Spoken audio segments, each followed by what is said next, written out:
j'ai trouvé mes affaires dans des sacs poubelles devant le portail. Mon père se tenait là et a dit, « Tu as 22 ans, dégage maintenant. » J'ai souri, je suis monté dans ma voiture et je suis parti. Un mois plus tard, maman m'a appelé 44 fois et m'a envoyé un texto, « Où es-tu » ? Je m'appelle Samantha Price et j'ai 22 ans. J'ai grandi à Sherman Hill, des Moines, dans une maison où chaque pièce semblait faire écho aux attentes de mes parents. Papa, Richard Price, dirigeait un petit cabinet comptable avec un caractère aussi acéré que ses registres. Maman, Linda Price, travaillait à temps partiel comme bibliothécaire, son attitude tranquille cachant un don pour les remarques acerbes. Puis il y avait mon frère aîné, James Price, 6 ans de plus que moi, leur étoile brillante. À 28 ans, James était ingénieur logiciel avec un appartement en centre-ville et une fiancée. Ils adoraient son nom, une rengaine constante lors des dîners de famille. J'étais l'ombre qui traînait derrière, l'enfant qui ne correspondait jamais tout à fait à leur moule. Choisir un travail de codage dans une start-up d'East Village plutôt qu'un bureau en entreprise a fait de moi leur déception, celle qui osait s'écarter de leur scénario. La voix de papa avait ce ton familier chaque dimanche alors qu'il découpait le rôti. James dirige des projets maintenant, disait-il en me jetant un regard. Pourquoi ne peux-tu pas viser aussi haut ? Maman intervenait, son ton plus doux, mais non moins mordant. Ton frère est déjà installé avec une vraie carrière. Je serrais ma fourchette, me forçant à hocher la tête tandis que mon estomac se tordait. Mon travail dans la start-up n'était pas glamour, de longues heures à déboguer du code pour une application à peine lancée. Mais c'était le mien, un pari auquel je croyais. J'étais diplômé de l'université Drake avec un diplôme en informatique, mais mes parents voyaient mes pré-étudiants comme un échec, pas une réalité. James, bien sûr, avait eu une bourse, son chemin pavé de leurs louanges. Tu dois te ressaisir, a dit papa une fois, me pointant du doigt à travers la table. Je voulais argumenter que mes semaines de 50 heures étaient la preuve de mes efforts, mais leurs yeux étaient toujours fixés sur James. Vivre à la maison était ma seule option après l'université. Les loyers à des Moines étaient brutaux, et mon salaire de débutant ne pouvait pas couvrir un appartement en plus de mon prêt de $30 000. Je payais $300 par mois à mes parents, remplissais le frigo de courses et passais les week-ends à tondre la pelouse ou à conduire maman à son club de lecture quand sa voiture tout sautait. Rien de tout cela ne comptait pour eux. J'étais l'enfant qui profitait de leur générosité, pas celle qui faisait tourner la maison. « Tu es encore là ?» a demandé James un soir, un sourire narquois aux lèvres en prenant une bière dans le frigo. Il venait rarement, mais quand il le faisait, maman et papa s'illuminaient, captivés par ses récits de percées en codage ou des dîners parfaits de sa fiancée. Mais nouvelle à moi la correction d'un bug ou la proposition d'une nouvelle fonctionnalité était accueillie par des regards vides ou un changement rapide de sujet. Le contrôle de papa allait au-delà des mots. Il avait des opinions sur mes amis, mes vêtements, même les heures que je respectais. Tu perds ton temps avec ces types de start-up, lançait-il en faisant défiler son téléphone pendant que je préparais le dîner. Maman n'était pas mieux, m'envoyant des textos si je sortais après 22 heures, exigeant de savoir avec qui j'étais. Les amis de mon âge louaient des lofts, sortaient sans couvre-feu, construisaient des vies sans jugement. J'enviais leur indépendance, mais j'étais coincé, lié à une famille qui mesurait ma valeur à l'aune du CV de James. Tu dois prendre la vie au sérieux, m'a dit maman une fois, en me tendant une pile d'assiettes à laver. Je voulais crier que je passais mes nuits à coder, que j'économisais chaque centime, mais leurs attentes étaient un mur que je ne pouvais pas escalader. James était plus que leur favori. Il était leur avenir. Il parlait sans fin de ses plans pour une start-up technologique, une application qui, selon eux, révolutionnerait quelque chose de vague mais de grandiose. Les yeux de papa pétillaient quand James présentait ses idées, lançant des termes comme « capital risque » autour d'un café. « C'est mon garçon », disait-il en tapant sur l'épaule de James. Mes idées, de nouvelles fonctionnalités pour notre application, des moyens de stimuler l'engagement des utilisateurs, n'obtenaient jamais un second regard.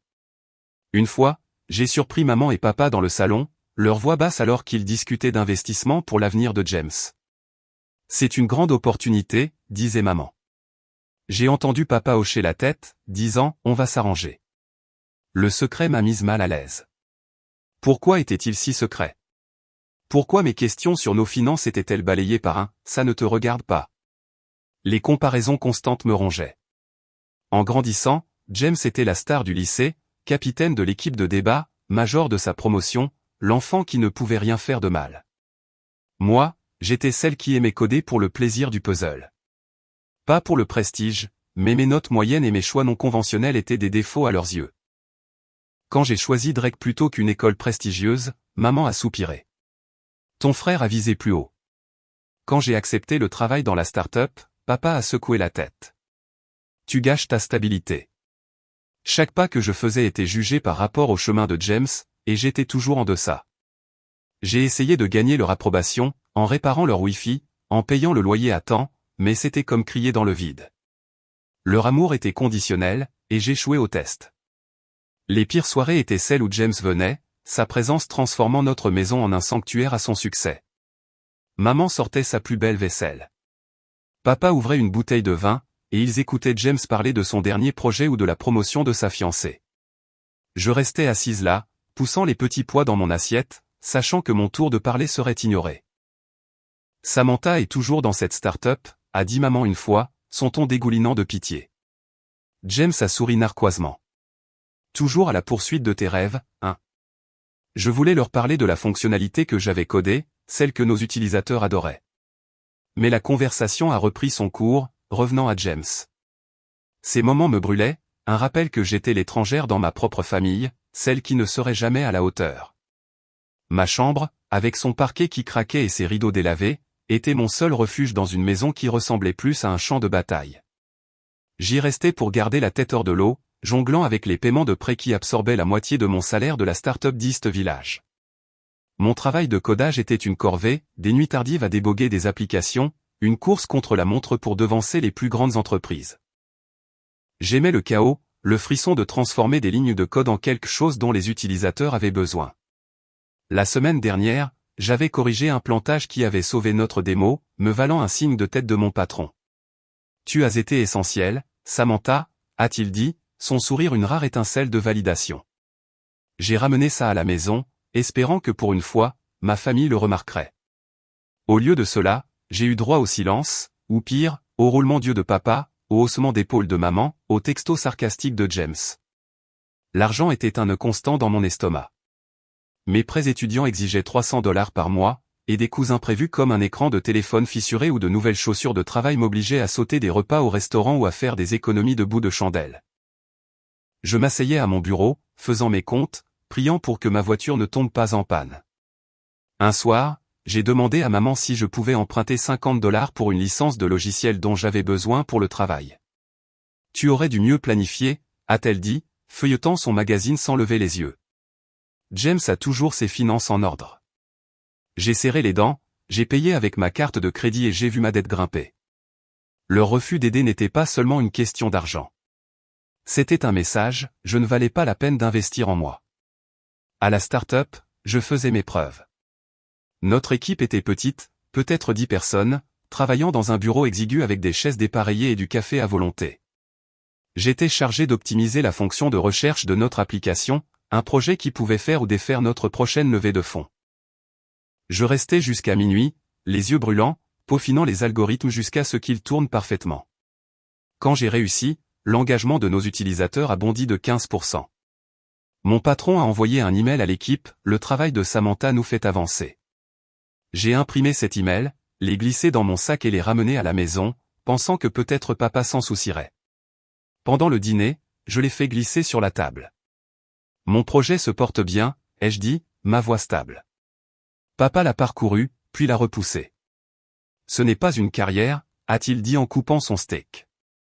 Tu as besoin de quelque chose de stable comme James. Maman n'était pas mieux. Elle s'asseyait dans le salon, faisant défiler les photos du dernier voyage de James avec sa fiancée, s'extasiant sur leur vie parfaite. J'essayais de partager mes propres victoires, comme la simplification du code de notre application, mais elle hochait la tête distraitement, puis changeait de sujet. « As-tu vu le nouveau client de James ?» a-t-elle demandé une fois, brandissant son téléphone pour montrer son post LinkedIn. J'ai forcé un sourire, la poitrine serrée. Je ne demandais pas des éloges, juste un moment de reconnaissance, mais même cela était trop demandé. Leur indifférence rendait chaque nuit tardive au travail plus lourde, comme si je menais une bataille qu'ils avaient déjà décidé que j'avais perdue. Le mépris de James me frappait différemment. Il n'avait pas besoin de venir pour me faire sentir petite. Il le faisait à des kilomètres de distance. Un après-midi, j'ai posté un message sur les réseaux sociaux à propos de la dernière mise à jour de notre application. Fier de mon travail. En 1 heure, James a commenté « Mignon ton hobby, Sam. Quand est-ce que tu trouves un vrai travail ?» Ces mots, publics, visibles par mes amis et collègues, m'ont brûlé. J'ai supprimé le message, le visage chaud de honte. Plus tard, je lui ai envoyé un texto pour lui demander pourquoi il avait dû dire ça comme ça. Juste pour être réaliste, a-t-il répondu avec un emoji clin d'œil. J'ai regardé mon téléphone en me demandant comment mon frère pouvait être si cruel, si désinvolte à ce sujet. Son succès était un projecteur. J'étais juste l'ombre qu'il projetait. La pression n'était pas seulement émotionnelle. Papa a commencé à me demander de couvrir des factures ménagères aléatoires, l'électricité, Internet, disant que c'était juste puisque je vivais là. Un mois, il m'a tendu une facture de service public de $500, affirmant que c'était ma part. James ne nous accable pas comme ça, a-t-il dit, son ton sec. J'ai payé, piochant dans mes économies, sachant que je ne pouvais pas argumenter. Mon budget était serré, chaque dollar comptait, mais ils agissaient comme si je profitais d'eux. J'ai commencé à suivre mes dépenses sur un tableur, supprimant tout ce qui n'était pas essentiel. Pas de nouveaux vêtements, pas d'abonnement de streaming, juste le travail et les factures. C'était de la survie, pas de la vie. Le travail me gardait saine d'esprit, mais c'était une cocotte minute. Notre start-up était en course contre une application rivale, et chaque jour était un sprint pour rester en tête. Je me portais volontaire pour des tâches supplémentaires, tester des fonctionnalités, rédiger de la documentation, espérant assurer ma place si nous obtenions des financements. Mon patron l'a remarqué, me confiant la direction d'une nouvelle fonctionnalité. Tu peux le faire, a-t-il dit, me faisant plus confiance que ma famille ne l'avait jamais fait. Mais les enjeux étaient élevés. Une erreur pouvait nous coûter le client, et mes prêts signifiaient que je ne pouvais pas me permettre de perdre ce travail. Je rentrais à la maison épuisé, seulement pour faire face aux leçons de papa sur le gaspillage de mon potentiel ou aux soupirs de maman quand je parlais du travail. J'ai commencé à m'éloigner, sautant les repas de famille pour éviter leur jugement. Je mangeais seul dans ma chambre, écouteurs sur les oreilles, codant des projets personnels pour garder mes compétences à jour. Un soir, j'ai entendu papa parler à un voisin lors d'un barbecue. Samantha cherche encore sa voix, a-t-il dit, sa voix dégoulinant de pitié. Pas comme James. Il est paré pour la vie. Je suis resté dans le couloir, serrant mon téléphone, mon cœur se serrant. Je ne cherchais pas ma voix. Je construisais quelque chose, y mettant tout mon cœur. Pourquoi ne pouvait-il pas me voir? Je me suis accroché à l'espoir qu'une grande victoire au travail pourrait les faire changer d'avis, pourrait les faire me regarder comme ils regardaient James. Ma grande chance est venue lorsque mon patron m'a choisi pour une présentation client à Albuquerque. L'application de notre start-up était sur le point de faire quelque chose d'énorme, et cette réunion pouvait sceller un accord pour nous maintenir à flot. Je me suis jeté dans la préparation, peaufinant les diapositives, mémorisant les statistiques, testant le code jusqu'à ce que mes yeux me brûlent. Les nuits tardives au bureau sont devenues une routine, mon ordinateur portable ronronnant pendant que je répétais les réponses à toutes les questions qu'un cadre technologique pourrait me poser. C'est ta chance, Samantha, a dit mon patron, sa voix stable. Montre-leur ce que tu as dans le ventre. Mon estomac se nouait de nervosité, mais sous cela se trouvait une étincelle d'excitation. Ce n'était pas juste une présentation. C'était ma chance de prouver que je pouvais y arriver, non seulement aux clients, mais aussi à ma famille. La nuit avant mon vol, je faisais mes valises quand mon téléphone a sonné. Le nom de papa s'est affiché à l'écran. Samantha, nous organisons la fête de fiançailles de James ce week-end, a-t-il dit, son ton purement professionnel. J'ai besoin que tu t'occupes du traiteur et des décorations à ton retour. J'ai agrippé ma valise, essayant de garder ma voix légère. Je pars pour Albuquerque demain pour une présentation importante. Ça pourrait changer la donne pour mon entreprise. Il a fait une pause, puis a dit, c'est bien, mais la fête est importante. James compte sur nous. Mon cœur s'est serré. Je voulais partager à quel point ce voyage comptait. Comment j'avais travaillé sans relâche, mais il m'a coupé. Assure-toi juste d'être prête pour la fête, a-t-il dit, puis a raccroché.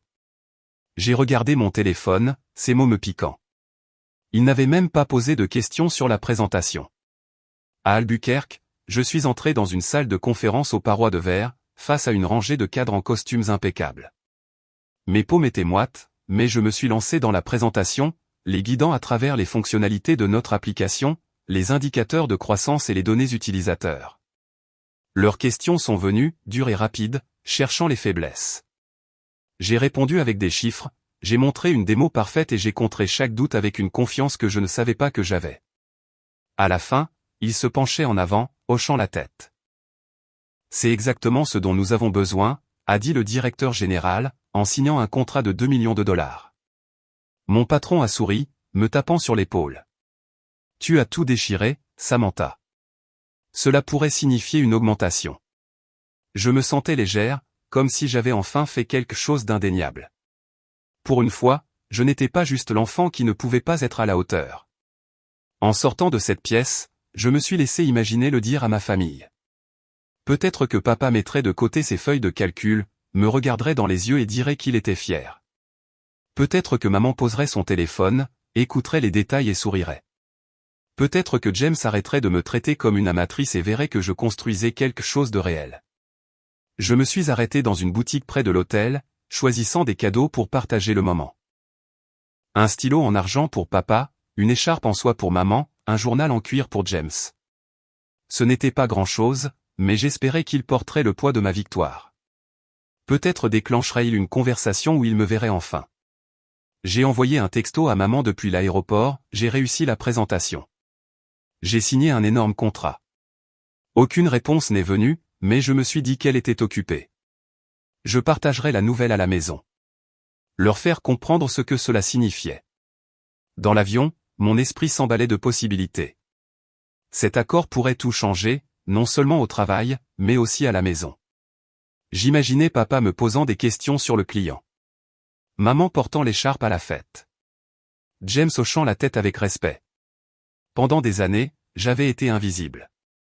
Mes efforts noyés par leur concentration sur mon frère. Ce contrat, ce moment, me semblait être une clé pour déverrouiller leur approbation. J'ai serré les sacs cadeaux, répétant comment je raconterais l'histoire, les questions des cadres, ma démo, les signatures. Je ne savais pas alors que mes espoirs étaient bâtis sur du sable, que la famille que je voulais désespérément impressionner avait ses propres plans, des plans qui me frapperaient comme un train de marchandises dès l'instant où je descendrais de cet avion. Le VTC de l'aéroport de Des Moines est entré dans ma rue, la rangée familière de maisons défilant alors que mon cœur battait encore la chamade après la victoire d'Albuquerque. J'ai serré mon sac d'ordinateur, le poids du contrat une victoire silencieuse dans mon bagage à main. Puis je les ai vus, des sacs poubelles noirs, au moins 10, empilés négligemment près de notre portail. Mes vêtements, mes livres et mes souvenirs en débordaient, les poignets bien noués comme s'il s'agissait de déchets. Mon père se tenait là, les bras croisés, le visage dur comme du granit. James était à ses côtés, la mâchoire serrée, les yeux froids. Je suis sorti, les jambes chancelantes. « Qu'est-ce que c'est ?» ai-je demandé, ma voix à peine plus haute qu'un murmure. Papa n'a pas scié. « Tu es un fardeau, Samantha. Il est temps de partir. » James a hoché la tête, sa voix sèche. « Tu nous retardes. » Ma poitrine s'est serrée. L'air m'a manqué. « Vous avez emballé mes affaires pendant que j'étais parti, » ai-je dit, regardant les sacs, mon pull préféré dépassant d'une déchirure. « Vous ne me l'avez même pas dit. » Les yeux de papa se sont rétrécis. « Tu as 22 ans. » James était parti de la maison il y a des années. J'ai regardé James, espérant une fissure dans sa résolution, mais il a juste haussé les épaules. « Grandis, Samantha » a-t-il dit en se détournant. J'ai balayé du regard le portail. La maison que j'avais appelée chez moi pendant des années, maintenant un mur contre moi. Maman n'était pas là, mais son absence criait plus fort que les mots. Ils avaient planifié cela, attendant que je sois à l'autre bout du pays pour démolir ma vie. Je voulais crier, exiger des réponses, mais ma gorge s'est nouée. Pourquoi maintenant, ai-je réussi à dire, ma voix tremblante. Pourquoi comme ça? Papa s'est avancé, son ton final. Nous t'avons porté assez longtemps. Tu dois te débrouiller. James a croisé les bras, lui faisant écho. Tu as eu des années pour t'organiser. Le mot, fardeau, résonnait dans ma tête, chaque syllabe un couteau. J'avais payé ma part, travaillé tard, fait tourner leur maison. Et pourtant, me voilà, réduite à des sacs poubelles. Un voisin a ralenti en passant, son chien tirant sur la laisse. ses yeux s'attardant sur la scène. La honte m'a brûlé le visage, mais j'ai forcé mon menton à se relever. J'ai regardé les sacs, ma vie entassée sans soin à l'intérieur, et quelque chose a changé. La colère a vacillé, mais en dessous se trouvait une douleur plus profonde, brute et lourde. J'aurais pu me battre, j'aurais pu supplier, mais à quoi bon? Ils avaient fait leur choix. J'ai attrapé mon sac d'ordinateur, la seule chose qu'ils n'avaient pas touchée, et j'ai marché jusqu'à ma voiture garée dans la rue. Vous faites vraiment ça? Ai-je demandé une dernière fois, ma voix stable malgré la douleur. Papa n'a pas répondu, il s'est juste retourné vers la maison. James a marmonné, bonne chance, son ton vide. Je me suis glissé sur le siège du conducteur, les sacs cadeaux d'Albuquerque toujours à l'arrière, non ouverts, oubliés comme moi. Je suis parti, mes mains agrippant le volant, les larmes brouillant la route. Les lampadaires clignotaient, chacun marquant la distance d'un foyer qui n'était plus le mien. Mon téléphone a vibré, James, probablement, ou peut-être maman, mais je l'ai laissé sonner. Que pouvait-il dire? Je venais de signer un accord qui pourrait changer ma carrière. Mais pour eux, j'étais un fardeau, quelque chose à jeter. La trahison n'était pas seulement les sacs ou les mots. C'était les années à être invisible, à me donner à fond pour une famille qui s'en fichait. Je ne savais pas où j'allais, mais je savais que je ne pouvais pas rester. La ville défilait, des rues familières devenant étrangères. Mon esprit s'emballait. Où allais-je dormir? Comment pourrais-je me payer un logement? Le contrat me semblait être une bouée de sauvetage, mais il ne pouvait pas réparer ça. J'ai pensé appeler mon patron, lui expliquer, mais l'idée d'admettre cette humiliation m'a arrêté. Au lieu de cela, je me suis arrêté dans une station-service, les néons durs se reflétant dans la nuit. J'ai vérifié mon téléphone. 3 appels manqués de James, un texto de maman. Nous devons parler quand tu seras prête. Prête? Il m'avait mise à la porte sans un mot, et maintenant il voulait parler. J'ai éteint le téléphone, mes mains tremblantes. La douleur s'est installée, lourde et froide, mais en dessous se trouvait une étincelle de résolution. Ils avaient fait leur coup. Mais je n'avais pas dit mon dernier mot. J'avais construit quelque chose à Albuquerque, quelque chose qu'ils ne pouvaient pas toucher. Alors que je reprenais la route, les sacs poubelles s'estompaient dans mon esprit, remplacés par une détermination silencieuse à leur prouver qu'ils avaient tort, à construire une vie où je ne serais le fardeau de personne. J'ai conduit sans but jusqu'à ce que mon téléphone s'allume avec un appel de mon amie d'université, Kelly Morgan. « Samantha, où es-tu » a-t-elle demandé, sa voix pleine d'inquiétude. J'ai raconté l'histoire en bredouillant. Mes vêtements dans des sacs poubelles, les mots froids de mon père, le portail se refermant sur ma vie. « Viens chez moi maintenant » a-t-elle dit. Sans hésitation. Je me suis garé devant son petit appartement à Beaverdale. Ma voiture remplie de sacs poubelles, mes yeux brûlants de larmes que je ne laisserai pas couler. Kelly a ouvert la porte, me serrant dans ses bras. « Tu restes ici » a-t-elle dit, faisant de la place sur son canapé. Cette nuit-là, je me suis blotti sous une couverture empruntée, le poids d'être sans abri s'installant, ma vie réduite à des sacs en plastique dans un coin. L'appartement de Kelly était exigu. Sa colocataire était en voyage, laissant juste assez de place pour que je puisse m'installer. « On va trouver une solution » a-t-elle dit le lendemain matin, en me tendant un café. J'ai hoché la tête, mais mon esprit tournait en rond. Mes économies étaient maigres, à peine $2000, et les loyers de des mois étaient brutaux. Je ne pouvais pas me permettre une caution, et encore moins le premier et le dernier mois de loyer. Kelly n'a pas insisté, elle s'est juste assise avec moi pendant que je parcourais les annonces de location, chacune me rappelant à quel point j'avais peu. « Tu n'as pas à faire ça toute seule » a-t-elle dit en me serrant la main. Sa gentillesse était une bouée de sauvetage, mais la honte d'avoir été mise à la porte s'accrochait à moi, lourde et crue. Au travail, j'ai gardé la tête basse, codant à travers un brouillard d'épuisement. Mon patron avait envoyé un email à propos de l'accord d'Albuquerque, laissant entendre un bonus s'il se lançait sans accroc. C'était une lueur d'espoir, mais ça ne résolvait pas mon problème immédiat. Pas de maison, pas de stabilité. Ryan Brox, un designer de ma start-up, a remarqué mon silence lors d'une réunion d'équipe. « Ça va » a-t-il demandé plus tard, s'appuyant contre mon bureau. J'ai hésité, puis j'ai tout déballé. La trahison de ma famille, les sacs poubelles, le canapé sur lequel je dormais. Son visage s'est adouci. « Je connais un gars qui loue des studios à Ingersoll » a-t-il dit. Je vais passer quelques appels. Le lendemain, il m'avait mis en contact avec un propriétaire prêt à sauter la vérification de crédit contre une caution plus élevée. Trouver un logement n'a pas été facile. Ryan m'a conduite pour voir un studio, petit, avec de la peinture qui s'écaillait et un chauffage bruyant, mais c'était un début. Le loyer était de $1000 par mois plus une caution de $1500. J'ai fait le calcul, l'estomac noué. Mes économies pouvaient couvrir la caution, mais les factures mensuelles allaient me dévorer. C'est rudimentaire, mais c'est à toi, a dit Ryan, m'aidant à porter mes sacs à l'intérieur pour une visite. J'ai signé le bail, la main tremblante, sachant que j'allais tirer le diable par la queue. Kelly a contribué, déposant une lampe de seconde main et de la vaisselle. Tu es plus forte que ça, a-t-elle dit, empilant les assiettes dans ma cuisine vide. J'ai forcé un sourire, mais la réalité de tout recommencer m'a frappé durement. L'argent était le plus grand obstacle. Mon salaire couvrait les bases, loyer, courses, remboursement de prêts, mais ne laissait rien pour les urgences. Je n'avais pas de lit, juste un matelas pneumatique que Kelly m'avait prêté. Pas de casserole, pas de serviettes, pas de produits de nettoyage. Je me suis rendu dans des magasins à bas prix, achetant les produits essentiels les moins chers, une poêle à $5, un paquet de fourchettes d'occasion. Chaque achat me semblait être une défaite, un rappel du peu avec lequel on m'avait laissé. J'ai commencé à préparer mes repas, du riz et des haricots pour économiser de l'argent, apprenant à cuisiner sur une plaque de cuisson qui fonctionnait à peine. Tu y arrives, a dit Kelly un soir, me regardant couper des légumes. J'ai hoché la tête, mais la peur de prendre du retard persistait, mon compte en banque un compte à rebours constant. Le travail est devenu mon encre. Je me suis jeté dans le projet d'Albuquerque, Codentar pour nous assurer de respecter les délais.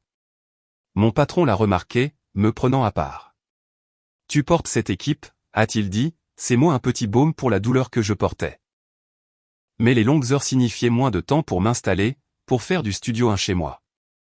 Je rentrais dans mon appartement vide, le matelas pneumatique s'affaissant sous moi, et je fixais le plafond, rejouant les mots de mon père, tu es un fardeau.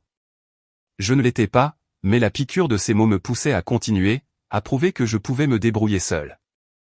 Ryan prenait souvent de mes nouvelles, m'envoyant des annonces de meubles bon marché ou me proposant un café. Tu n'as pas à traverser ça toute seule, a-t-il dit un jour, me tendant une chaise usagée du garage de son ami. Son soutien, ainsi que celui de Kelly, m'a gardé ancré. Ils ne jugeaient pas, ne fouinaient pas, ils étaient juste là. J'ai commencé à apprendre de petites compétences. Comment réparer un robinet qui fuit, comment budgétiser chaque dollar. Chaque étape me semblait être une victoire, la preuve que je n'étais pas l'échec que ma famille voyait. Mais la douleur était toujours là. Une douleur sourde qui s'enflammait lorsque mon téléphone vibrait avec un texto de ma mère. On peut parler ? Je l'ai ignoré, pas prête à lui faire face. La deuxième semaine, le studio était fonctionnel, vide mais à moi. J'ai accroché un rideau de seconde main, installé une table pliante pour mon ordinateur portable. Je ne m'épanouissais pas, mais je survivais, construisant une vie à partir de rien. Kelly a organisé une petite soirée pizza avec quelques amis, leur rire remplissant l'espace vide. Tu es en train de réussir, a-t-elle dit en levant une part. J'ai souri, mais à l'intérieur, j'étais toujours à vif, la trahison d'avoir été rejeté persistant. Je ne savais pas alors qu'un coup plus dur allait arriver, un qui révélerait jusqu'où ma famille était allée pour me rayer de leur vie, me poussant à me battre pour ce qui m'appartenait. 2 semaines après m'être installé dans mon studio vide, mon téléphone a vibré avec une notification d'un site immobilier local. Une annonce a attiré mon attention. Une adresse familière, notre maison familiale, marquée comme « sous contrat » pour $750 000. Mon cœur s'est arrêté. La description se vantait d'une vente rapide pour financer une entreprise familiale. J'ai fait défiler, les mains tremblantes, et j'ai vu la note de l'agent immobilier, vendeur désireux de soutenir la start-up technologique de leur fils.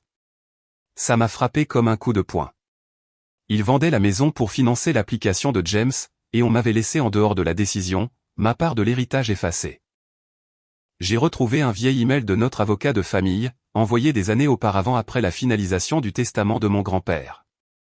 Il y était clairement indiqué que la maison devait être partagée à parts égales entre moi et James. Ma revendication était indéniable, et pourtant ils avaient procédé sans un mot. J'ai appelé l'agent immobilier, une femme qui connaissait notre famille depuis des années. Samantha, je pensais que tu étais au courant, a-t-elle dit, sa voix mal à l'aise. Ton père a signé les papiers il y a 10 jours. Les acheteurs veulent conclure rapidement. J'ai serré mon téléphone, ma voix tremblante. Ils ne m'ont rien dit. Ils m'ont exclu. Elle a bégayé. J'ai supposé que vous étiez d'accord. Je suis vraiment désolé. Désolé, ne changeait rien au fait qu'ils avaient planifié cela pendant que je me démenais pour reconstruire ma vie. Je suis allé dans un café tranquille, le cliquetis de la vaisselle calmant mes nerfs, et j'ai appelé mon père. Vous vendez la maison, ai-je dit, ma voix sèche, sans me le dire. Il n'a pas bronché. C'est pour la start-up de James, Samantha. Une vraie opportunité. J'ai ri, un rire amer et cru. Une opportunité? Vous avez pris mon héritage pour son application. Son ton s'est durci. Tu n'as jamais contribué comme James. C'est pour l'avenir de la famille. J'ai insisté, ma colère montant.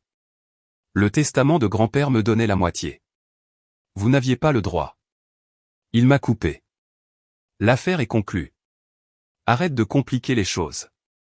Il a raccroché, me laissant regarder mon café. La trahison s'enfonçant comme une pierre. J'ai ensuite essayé ma mère, espérant une once de regret. Pourquoi ne m'as-tu pas parlé de la maison, ai-je demandé quand elle a répondu. Sa voix était froide, dédaigneuse. James en a besoin, Samantha. Tu te débrouilleras. J'ai serré le poing, luttant contre l'envie de crier. Me débrouiller? Vous avez vendu ma part sans me demander. Elle a soupiré comme si j'étais à nouveau un fardeau. Nous avons fait un choix. N'en fais pas toute une histoire. J'ai mis fin à l'appel, la poitrine serrée de fureur. Ils ne m'avaient pas seulement mise à la porte, ils avaient volé mon avenir, misant tout sur le pari de James. James était mon dernier espoir. Je lui ai envoyé un texto. Tu connaissais le testament de grand-père. Pourquoi les as-tu laissés m'exclure? Sa réponse a été instantanée, sèche. Ma start-up est plus importante que tes drames, Samantha. Passe à autre chose. J'ai regardé l'écran, mon sang ne faisant qu'un tour. Tu prends ce qui m'appartient, ai-je tapé en retour. Ce n'est pas juste. Il a répondu avec un émoji haussement d'épaule, comme si ma perte était une blague. J'ai jeté mon téléphone sur la table, le bourdonnement du café s'estompant alors que la vérité s'installait. Ils avaient conspiré pour vendre la maison, sachant que je me battrais si on me l'avait dit, et avaient choisi de me laisser sans rien. J'ai rouvert l'email de l'agent immobilier, relisant les détails de la vente. Les acheteurs, un couple avec des enfants, avaient offert de l'argent comptant pour une conclusion rapide, et mon père avait sauté sur l'occasion pour financer le développement de l'application de James. Je me suis souvenu de bribes de conversation, papa louant la vision de James, maman hochant la tête, mais je n'aurais jamais imaginé qu'ils iraient aussi loin. La maison était plus qu'une propriété. C'était l'héritage de mon grand-père, mon filet de sécurité, mon droit. Il l'avait vendu, supposant que je resterais silencieuse, que je disparaîtrais après qu'il m'ait rejeté. Une partie de moi voulait appeler l'avocat, sortir le testament et me battre pour ma part. Mais l'idée de faire face à nouveau à leur froideur, de traîner cela devant les tribunaux, me semblait être une autre blessure. Leur trahison n'était pas seulement une question d'argent. C'était un message, je ne comptais pas, les rêves de James valaient plus que ma place dans la famille. Je suis restée assise dans le café. Mon café intact, ma résolution se durcissant. Un mois après le début de ma nouvelle vie, le travail est devenu ma bouée de sauvetage. J'ai tout mis dans l'application de notre start-up, code en tard dans la nuit pour lancer notre dernière mise à jour. L'accord d'Albuquerque portait ses fruits. Le nombre d'utilisateurs grimpait et mon patron m'a appelé dans son bureau un matin. Samantha, ton travail a été stellaire, a-t-il dit en se penchant en arrière sur sa chaise. Nous te promouvons développeuse en chef avec une augmentation de 15%. Je suis restée là, stupéfaite, les mots s'imprégnant.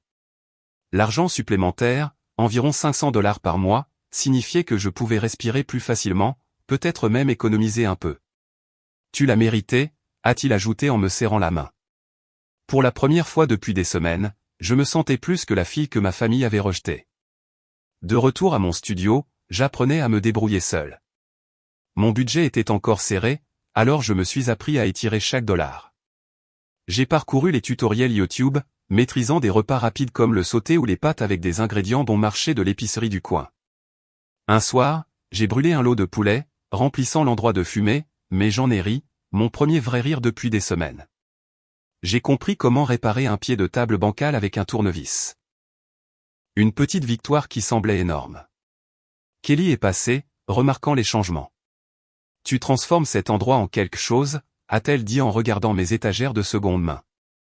J'ai hoché la tête, ressentant une lueur de fierté, mais la douleur de la trahison de ma famille persistait, une ombre que je ne pouvais pas secouer. La thérapie a été ma prochaine étape. Ryan l'avait suggéré, m'envoyant un lien vers un conseiller couvert par l'assurance de notre entreprise. Ça a aidé ma sœur, a-t-il dit, son ton doux. J'ai pris rendez-vous avec le docteur Helen Ward, une thérapeute spécialisée dans les traumatismes familiaux. Assise dans son bureau tranquille, j'ai tout déballé, les sacs poubelles, l'héritage volé, les années d'invisibilité. Les actions de votre famille n'étaient pas à votre sujet, a dit le docteur Ward, sa voix calme mais ferme. Elles concernaient leurs propres priorités. Elle m'a aidé à nommer la douleur, la trahison, le rejet, et m'a appris à fixer des limites, à cesser de chercher l'approbation de personnes qui ne la donneraient jamais. Chaque séance enlevait des couches, rendant la douleur moins vive, bien qu'elle ne se soit jamais complètement estompée. Le travail n'était pas seulement une question d'argent. C'était mon encre. Je dirigeais maintenant une équipe de 3 codeurs, proposant de nouvelles fonctionnalités et rationalisant le back-end de notre application. Lors d'un appel client, j'ai proposé un algorithme de recherche qui a réduit les temps de chargement de moitié. Le client a adoré et mon patron a envoyé un email à l'équipe, Samantha est le moteur de notre succès. J'ai gardé cet email, un rappel que je construisais quelque chose de réel. Mais les nuits tardives au bureau signifiaient peu de temps pour moi, et le studio me semblait toujours vide. Ces murs nus, un miroir du vide que ma famille avait laissé. Le docteur Ward m'a poussé à remplir cet espace avec de nouvelles connexions, à laisser les gens entrer. J'ai commencé petit, en rejoignant un meet-up de codage local. Là, j'ai rencontré Lisae, une graphiste pétillante qui aimait les mauvais jeux de mots et le café autant que moi. Tu es la fille de l'application, n'est-ce pas, a-t-elle dit lors de notre premier meet-up, souriant alors que nous nous lions d'amitié autour d'histoires d'horreur de débogage.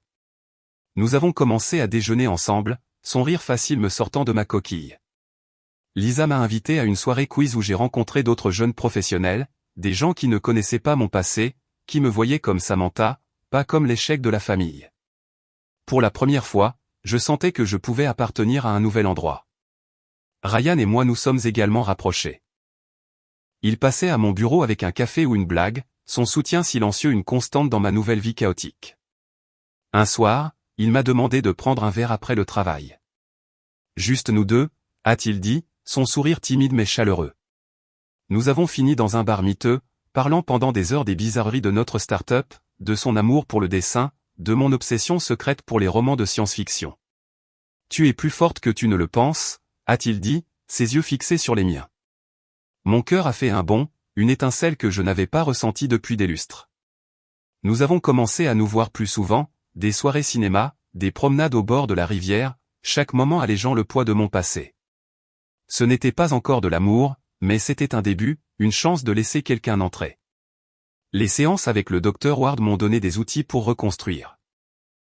Elle m'a appris à tenir un journal, à écrire la colère et à la laisser partir. Un soir, j'ai écrit sur le rejet froid de mon père, le silence de ma mère, les textos suffisants de James. Déchirer la page m'a semblé me libérer de leur emprise. J'ai appris à dire non aux choses qui m'épuisaient, comme répondre aux textos occasionnels de ma mère, des messages vagues et culpabilisants que je supprimais sans les lire. Vous récupérez votre espace, a dit le docteur Ward, et je me suis accroché à ça. Je n'étais pas guéri, mais j'avançais, un petit pas à la fois. Lisa a organisé une petite réunion chez elle, m'invitant avec quelques autres du meet-up.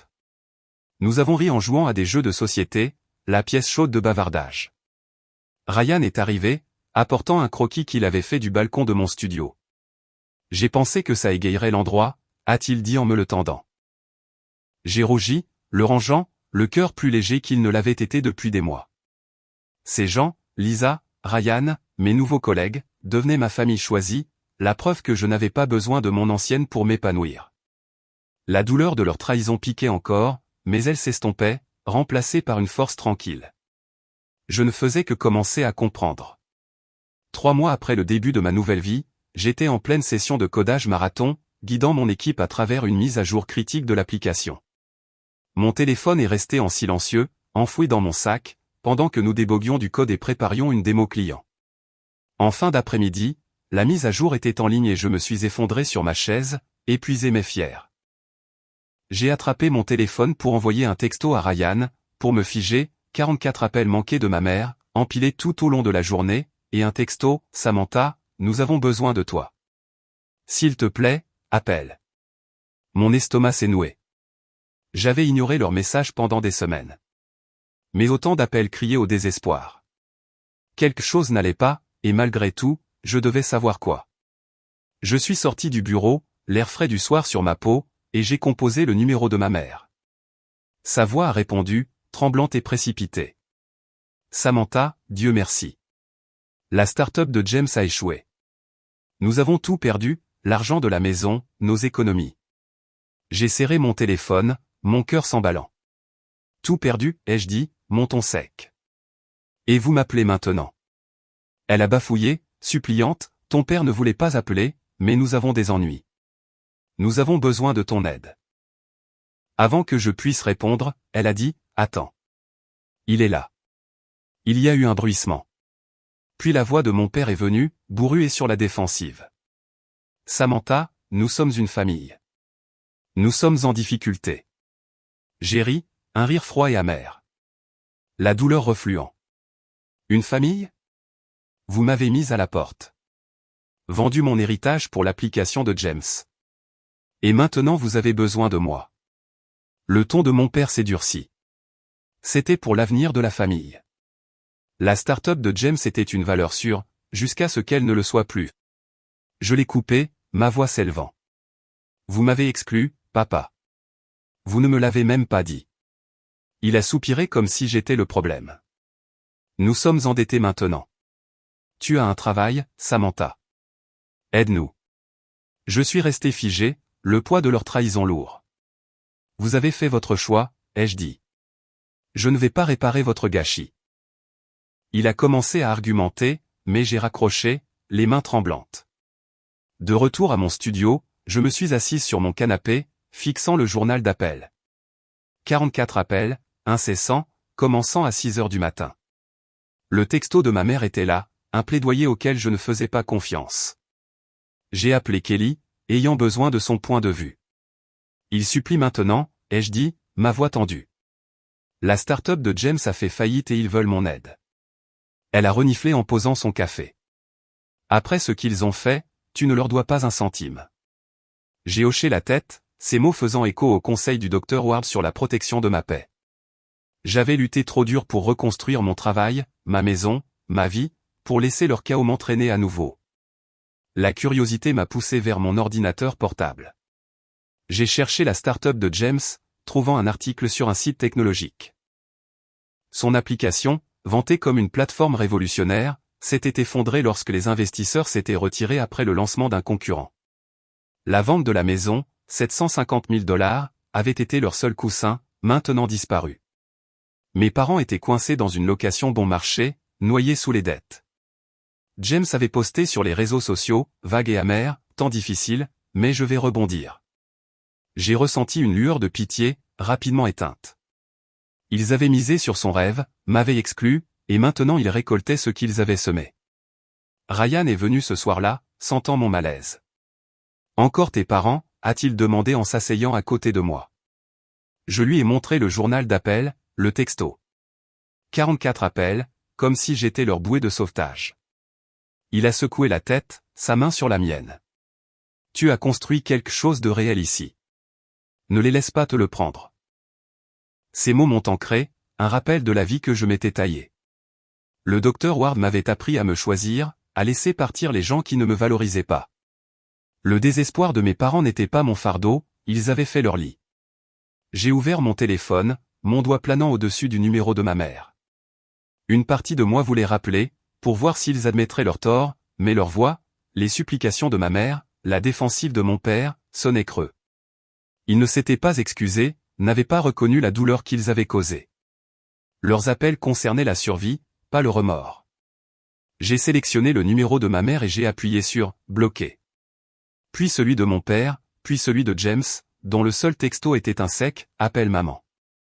L'écran s'est éteint et un soulagement silencieux m'a envahi. Je n'étais pas leur sauveuse, pas après qu'ils m'aient rejeté.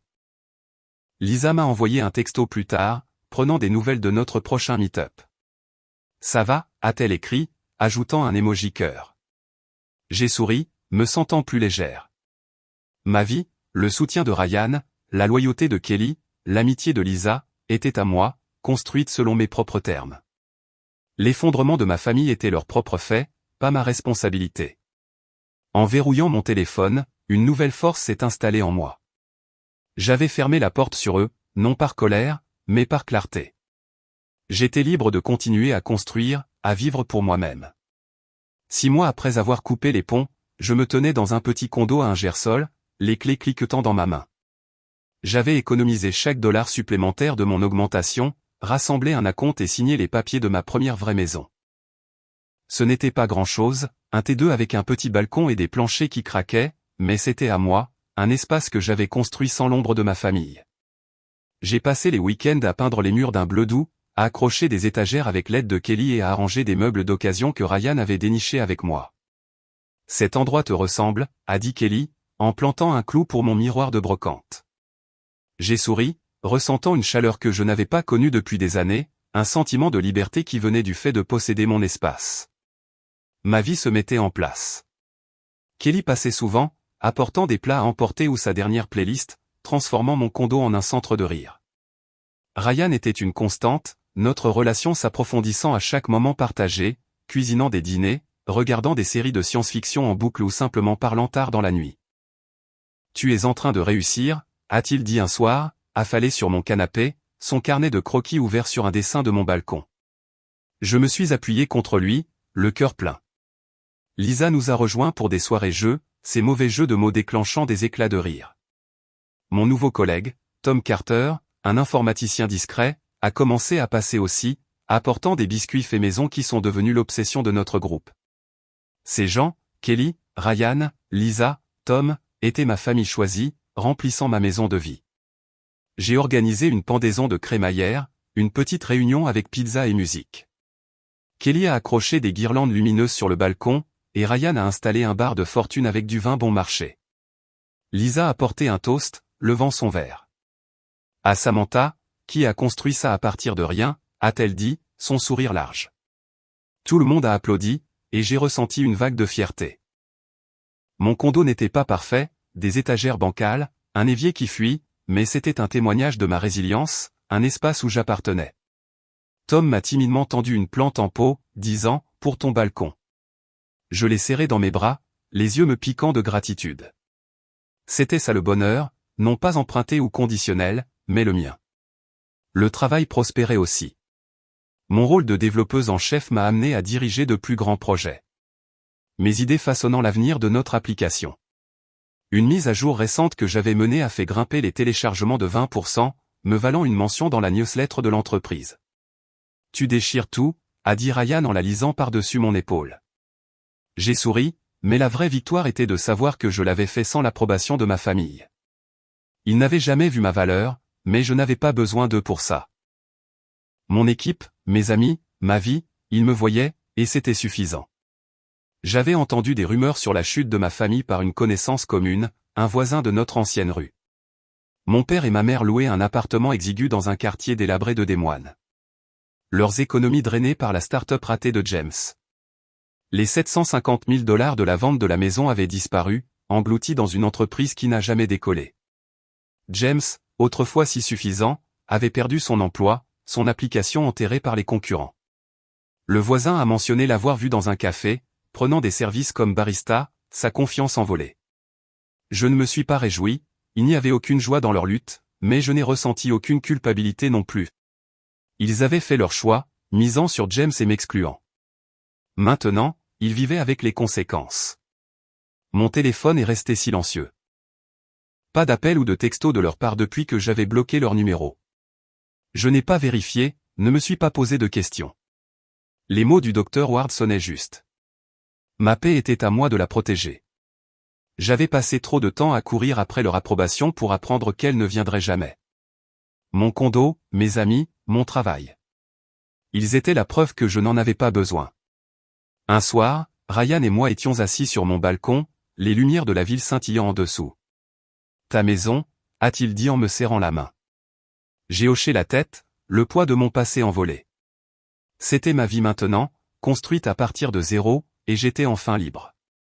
Un an après être parti, je me tenais dans mon condo, la lumière du soleil entrant par les portes du balcon, et j'ai réalisé que j'avais construit une vie qui était vraiment la mienne.